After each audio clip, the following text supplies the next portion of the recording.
Assalamualaikum warahmatullahi wabarakatuh. Waalaikumsalam warahmatullahi wabarakatuh. Pelajaran dimulai. Baiklah anak-anakku, mari kita berdoa dulu seperti biasanya. Berdoa mulai. A'udzu billahi minasyaitonir rajim. Bismillahirrahmanirrahim. Rabbi zidni ilma warzuqni fahma. Amin ya rabbal alamin. Apa kabar hari ini anak-anakku? Alhamdulillah baik.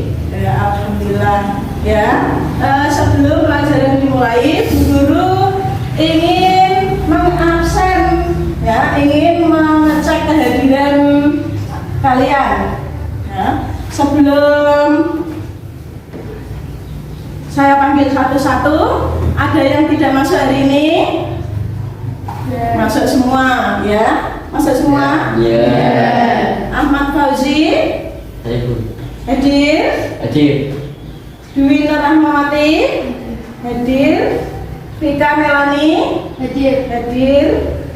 Ica Enur, hadir. Jihan, hadir. Laila, hadir. Adit Prastio, Hadir. Aidan Alvaro, Hadir. Novi Damayanti, hadir. Yang terakhir, Jahwa Rizky, Hadir. Baiklah anak-anakku, ya, alhamdulillah semuanya bisa masuk sekolah. Alhamdulillah, berarti semuanya sehat. Ya, kita harus selalu bersyukur. Allah telah memberikan kita nikmat sehat. Ya, alhamdulillah. Sebelum pelajaran dimulai, Bu Guru ingin merubah tempat duduk kalian. Ya, Mas Rahman sama Mas Adit duduk di depan, ya, biar kelihatan. Sama Mbak Umi sama Mbak Mami, ya, duduk di sini, jangan di belakang sendiri, biar kelihatan. Ya. Ya, baiklah anak-anakku, masih semangat hari ini? Masih. Ayo ready? Ready. Ayo ready? Ready. Ayo ready? Yes.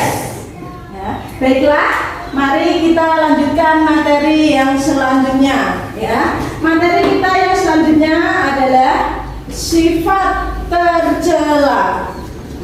Sifat tercela. Kita sudah sering sekali menerima pelajaran tentang sifat tercela. Mulai dari MI, dari MTS, bahkan di tempat mengaji kita sudah sering sekali menerima materi tentang sifat tercela. Sebelum Bu Guru melanjutkan, apa itu pengertian dari sifat tercela? Ada yang bertanya, apa itu sifat tercela? Bu, akhlak tercela itu apa? Oke, Mbak Umi, ya. Baik, Mbak Umi. Sifat tercela, ya, Bu Guru jawab. Sifat tercela itu adalah sifat yang dibenci oleh Allah dan yang tidak disukai oleh manusia. Sifat tercela itu biasa disebut dengan akhlak. Ada yang tahu? Akhlak majmumah, ya. Sifat tercela atau akhlak majmumah. Baiklah, kita lanjutkan lagi. Sebelum melanjutkan pelajaran, Bu Guru akan membacakan dulu tentang tujuan pembelajaran. Baiklah anak-anakku, tujuan pembelajaran pada hari ini atau pada kesempatan ini, ya, yang pertama tujuannya adalah peserta didik mampu memahami tentang sifat tercela. Di antaranya ada butuhnya, hasad, ujub, sombong, dan riya. Dan yang kedua, Tujuan yang kedua, peserta didik mampu menguraikan pengertian sifat tercela. Dan yang ketiga, peserta didik mampu menelaah makna sifat tercela. Yang keempat, peserta didik mampu mendiskusikan hasil analisis dari sifat tercela. Dan yang kelima, peserta didik mampu menyimpulkan presentasi dari hasil diskusi kalian tentang makna dan penyebab atau dampak dari sifat tercela. Baiklah anak-anakku, pada kesempatan hari ini kita akan mengupas satu persatu poin dari sifat tercela. Ya. Sifat yang harus kita hindari dalam poin sifat tercela. Yang pertama ada hukum dunia, dan yang kedua hasad, yang ketiga ujub, dan yang keempat sombong, dan yang kelima ria. Apa itu hukum dunia? Nah, pengertian hukum dunia adalah cinta dunia dengan berlebihan atau mencintai dunia dengan berlebihan. Ya. Yang dimaksud di dunia ini adalah mencintai dunia tanpa memikirkan akhirat. Baiklah anak-anakku, makanya buku dunia ini diilustrasikan dengan gambar tangan yang dipenuhi dengan gambar rumah dan uang, ya. Karena buku dunia ini memiliki pengertian mencintai dunia dengan berlebihan. Jadi apa yang dilakukan oleh manusia, oleh seseorang tersebut hanya memikirkan dunia saja, hanya mengumpulkan harta, tidak memikirkan akhirat. Ya. Apakah kita boleh kerja siang malam hanya untuk memikirkan dunia, hanya mencari uang, hanya membeli aset-aset untuk kehidupan di dunia? Ya, anak-anakku, kita tidak boleh, karena Allah menciptakan siang untuk kerja dan malam untuk istirahat. Yang kedua, sifat tercela yang kedua ada apa? Hasad. Apa itu hasad?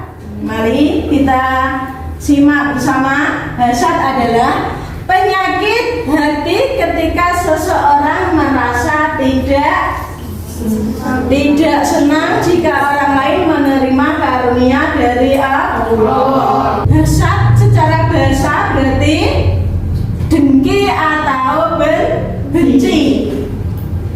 Jadi seseorang jika memiliki sesuatu hal yang banyak, maka orang lain akan merasa dengki dan benci karena dirinya tidak sesuai dengan orang yang dia lihat. Ya.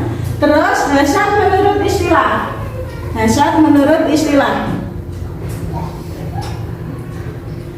adalah membenci nikmat Allah. Padahal yang dibenci itu adalah pemberian dari Allah Subhanahu wa Ta'ala. Terus selanjutnya, apa yang dianugerahkan kepada orang lain serta menginginkan agar nikmat tersebut segera hilang atau terhapus dari orang lain, itu adalah pengertian dari hasad. Sampai sini paham anak-anakku? Paham. Ya. Poin yang selanjutnya yaitu ujub, ya. Pengertian ujub secara bahasa atau secara etimologi, ujub berasal dari kata ajaba yang artinya kagum atau terheran atau heran, yang biasa disebut dengan takjub. Nah, maksud dari itu ialah ketika kita merasa bahwa diri kita memiliki kelebihan tertentu yang tidak dimiliki oleh orang lain. sifat ujub. Baiklah anak-anakku, sebagaimana menurut Imam Ghazali, beliau mengatakan perasaan ujub adalah kecintaan seseorang pada suatu karunia dan merasa memilikinya sendiri tanpa mengembalikan keutamaan pada Allah. Baiklah anak-anakku, poin selanjutnya adalah sombong. Apa itu sombong?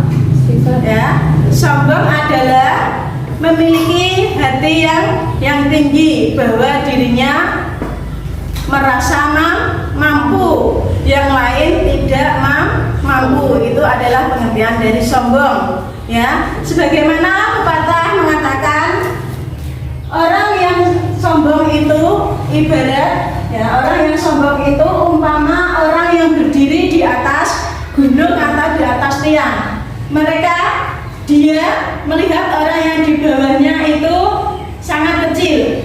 Begitupun dengan sebaliknya, orang yang di bawah dan yang melihat di atas, ia juga sangat kecil. Itu adalah perumpamaan dari sifat sombong. Sebagaimana dijelaskan dalam Quran surat Al-A'raf ayat 146 yang artinya, aku akan memalingkan orang-orang yang menyombongkan dirinya di muka bumi tanpa alasan yang benar dan tanda-tanda kekuasaan. Sampai sini ada yang bertanya, apa itu sifat, apa itu sombong? Ada yang bertanya? Ya, Mas Adit silahkan. Perbedaan ujub dan sombong. Oke, ya baiklah anak-anakku, perbedaan ujub dan sombong. Yang pertama, ujub itu tidak memerlukan orang di sekitar, tetapi kalau sombong, ia selalu memerlukan orang di sekitarnya untuk menyombongkan untuk menyalurkan kesombongannya. Ya, paham Mas Adit? Ya, Bu, paham. Terima kasih. Terus ada yang bertanya lagi? Banyak. Ya. Contoh-contoh sikap sombong. Contoh-contoh sikap sombong. Ya. Ada yang tahu? Contoh sombong. Membantah dengan pendirian bahwa dirinya selalu bisa. Ya. Padahal Bapak Ibu guru itu yang paling benar. Merasa siswanya benar itu berarti memiliki sifat sombong. Contoh sombong yang kedua yaitu selalu memperpanjang pembicaraan. Sampai sini paham anak-anakku dari sifat tercela tentang sombong? Alhamdulillah. Ya. Oke, baiklah anak-anakku, kita lanjutkan poin yang berikutnya, yaitu tentang riya. Apa itu riya? Riya yaitu selalu menampakkan. Orang Jawa mengatakan riya itu pamer. Ya.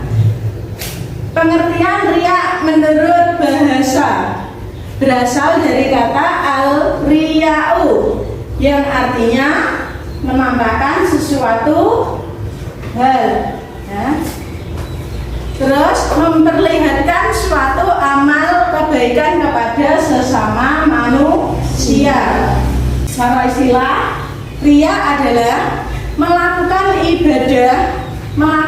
ibadah untuk mendapatkan pujian dari orang lain. Baiklah anak-anakku, sifat riya menurut Imam Ghazali yaitu mencari kedudukan pada hati manusia dengan memperlihatkan kepada mereka hal-hal kebaikan. Itu menurut Imam Al-Ghazali. Baiklah, sampai sini anak-anakku ada yang ditanyakan? Tidak paham? Baiklah, selanjutnya kita akan diskusi ya. Bu Guru akan membagi kelompok sesuai dengan bangkunya sendiri-sendiri. Bu Guru akan membagikan kertas untuk bahan diskusi ya. Nanti bisa ditulis ya, bisa ditulis diskusi ya. Kelompok 1 ya, kertas yang Bu Guru bagikan itu adalah sesuai dengan kelompoknya. Kelompok 1 membahas tentang hasad, kelompok 2 membahas tentang ujub, kelompok 3 membahas tentang sombong. Pokoknya sesuai dengan poin yang sudah Bu Guru jelaskan. Sudah anak-anakku diskusinya? Sudah, Bu. Ya, karena waktunya hanya dibatasi 15 menit. Baiklah, yang akan maju, yang akan ditunjuk Bu Guru kelompok pertama, yaitu kelompok Ubudunya. Siapa kelompok Ubudunya? Saya, Bu. Ya, maju Mas Adit dan kawan-kawan. Tepuk tangan Mas Adit dan kawan-kawan. Assalamualaikum warahmatullahi wabarakatuh.